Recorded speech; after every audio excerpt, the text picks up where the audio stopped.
하루에 2끼. 이렇게 준비된 음식을 환자들은 자신의 기호에 맞게 선택해 먹고 있다. 저녁에는 떡이나 과일 등 소식 식단이 제공된다.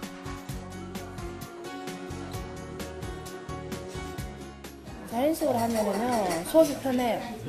속이 편하고, 처음에는 자연식만 하니까 영양이 부실한 줄 알았는데, 이걸 저는 오랫동안 먹고 보니까 부실하지가 않더라고요. 10년 전 위암 수술을 받은 이경옥 씨. 3년 전에는 폐암 4기 진단을 받았고 최근에는 간으로까지 전이됐다.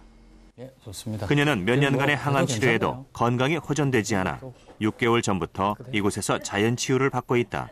최근 검사에서는 이제 빈혈도 좋아지고 영양 상태 백도 좋아지시고 그다음에 이제 백혈구도 많이 올랐습니다. 예, 백혈구도 오르고 림프구도 오르고 그래서 이제 면역 상태가 많이 개선된 거죠. 거기에다가 이제 간 기능도 이제 정상 범위 내로 좋아진 상태입니다. 그렇다면 제철 채소와 과일은 몸에 어떤 영향을 미칠까?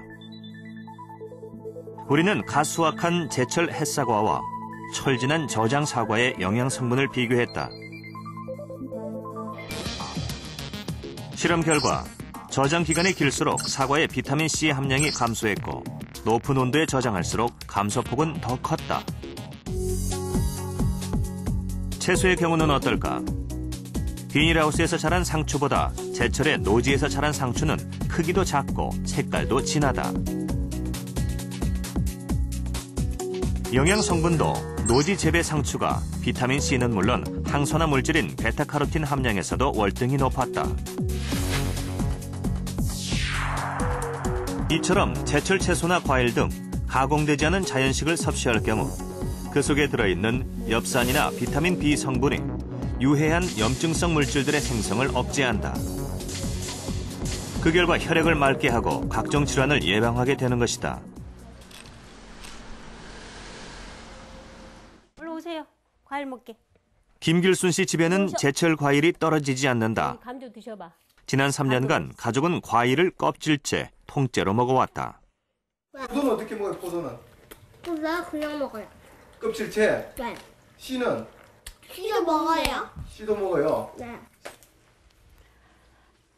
김길순 씨 가족이 이런 원칙을 지켜온 것은 새 아파트로 이사 온 이후 생긴 아이들의 아토피 때문이다. 오늘 4개만 딱 맞았잖아. 여기가 목이 다 짓물렀죠, 이렇게. 예.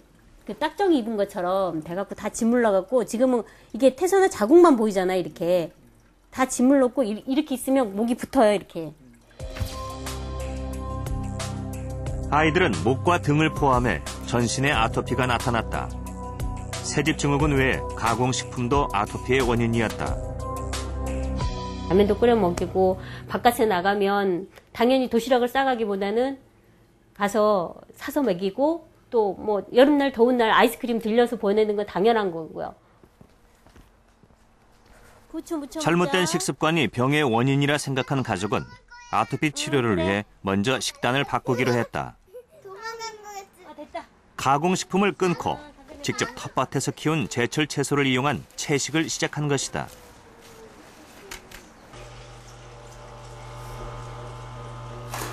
먼저 채소를 뿌리째 갈아 만든 녹즙을 탄산음료 대신 아이들에게 먹였다.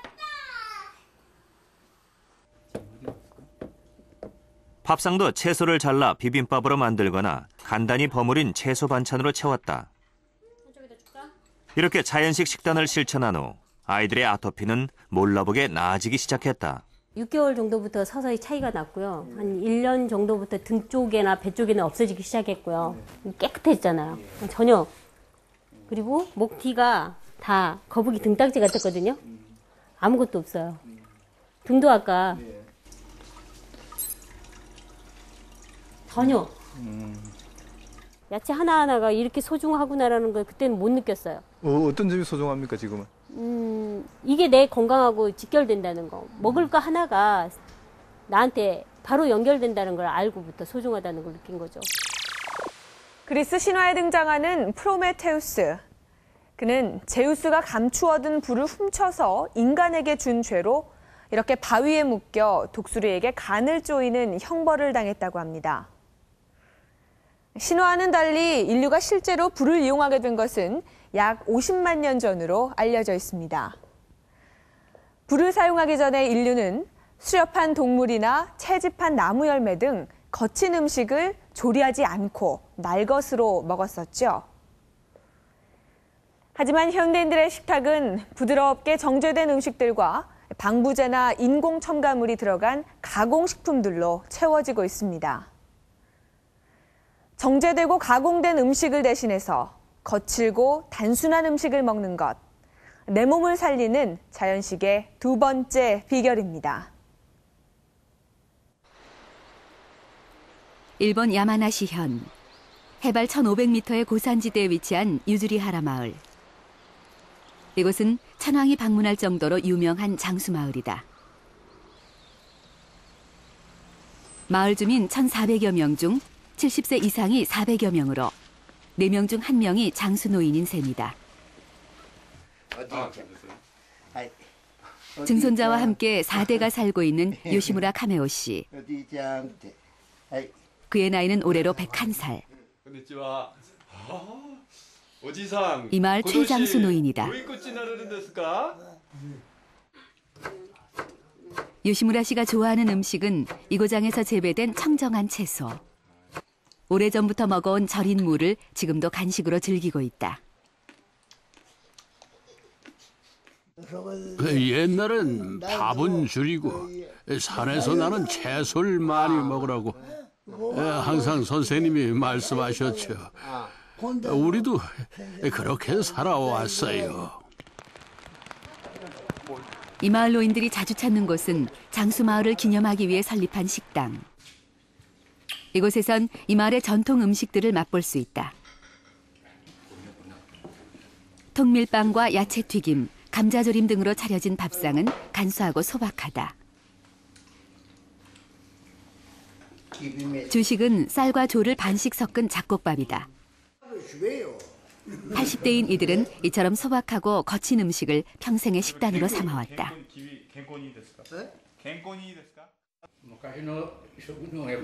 옛날 음식은 소박했죠. 보리나 우동, 고구마, 마, 방금 먹은 감자 등을 먹었어요. 우리 마을엔 논이 없어서 쌀을 재배할 수가 없었어요. 그래서 거의 모든 주민이 보리와 밀을 재배해서 보리는 밥으로, 밀은 우동으로 만들어 먹었죠. 그렇다면 이 마을 사람들이 장수하는 이유는 무엇일까?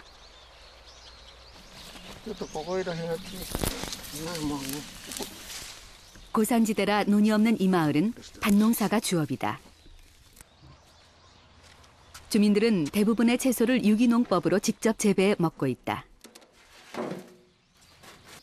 직접 재배해서 드시는 채소는 어떤 것입니까? 저 아래 보이는 밭이 다 재배하는 건데요.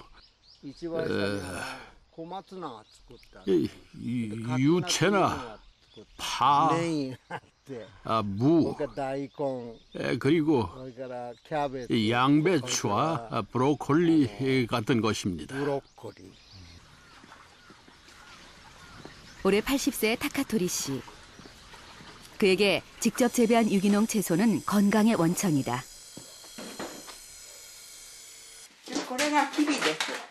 눈이 없어 쌀을 재배할 수 없었던 부부는 밭에서 얻은 조나 콩, 수수와 같은 거친 잡곡을 주식으로 해왔다. 옛날에는 수수 같은 잡곡을 먹었고 최근에 와서야 쌀을 먹게 됐죠. 조는 신장 기능을 활성화시키는 것으로 알려져 있다. 여기에 브로콜리와 호박, 배추절임 등의 반찬이 곁들여진다. 잡곡밥과 채소 위주의 자연식 밥상. 이것이 이 마을의 장수 비결이다. 다른 사람은 어떻게 생각하는지 몰라도